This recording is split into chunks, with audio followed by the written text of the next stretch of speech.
اب آگے کا واقعات بیان ہو رہے ہیں کہ فوجد عبدا من عبادنا آتیناہ رحمتا من عندنا وعلمناہ من لدنا علما.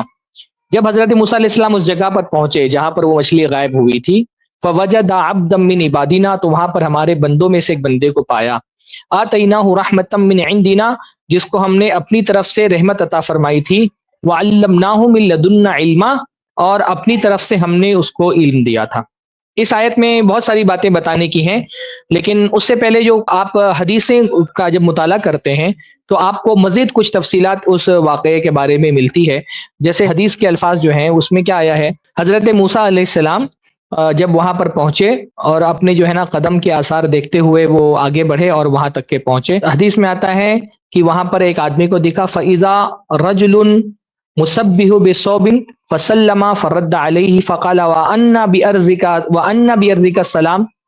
جب حضرت موسیٰ وہاں پر پہنچے تو انہوں نے دیکھا کہ ایک آدمی جو ہے نا وہ وہاں پر بیٹھا ہوا ہے، اور حضرت موسیٰ علیہ السلام نے اس کو سلام کیا. چٹان پر، ایک چٹان کے پاس ایک آدمی بیٹھا ہے اور سارا جسم ایک ہی کپڑے میں وہ لپیٹے ہوئے ہیں. تو حضرت موسیٰ نے اس آدمی سے سلام کیا تو اس آدمی نے کہا کہ یہ اس زمین پر سلام کرنے والے کہاں سے آ گئے؟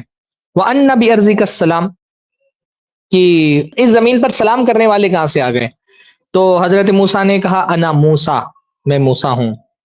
تو اس آدمی نے پوچھا قال موسیٰ بنی اسرائیل، کیا بنی اسرائیل کے موسیٰ ہو؟ تو حضرت موسیٰ نے کہا نام. اتیتک لتعلمنی مما علمت رشدا، میں آپ کے پاس آیا ہوں تاکہ اللہ تعالیٰ نے جو رشد کا اور ہدایت کا علم آپ کو دیا ہے وہ علم سے آپ مجھے بھی مستفید فرمائیں. یہ حضرت موسیٰ علیہ السلام نے اس شخص سے کہا.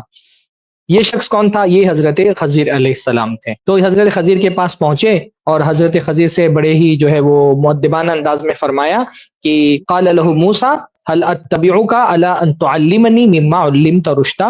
موسیٰ نے ان سے کہا کیا میں آپ کے ساتھ چلوں تاکہ جو رشد کا، ہدایت کا علم اللہ تعالیٰ نے آپ کو سکھا رکھا ہے آپ مجھے بھی عنایت فرمائیں. اچھا، اس سے پہلے کیا ہوا کہ ایک غلام سے غلطی ہو گئی، بھول چوک ہو گئی، اس کو بتانا چاہیے تھا، وہ نہیں بتا سکا، اس نے معافی مانگی تو حضرت موسیٰ علیہ السلام نے معاف کر دیا اس کو، یوشع بن نون کو جو ہے نا معاف کر دیا.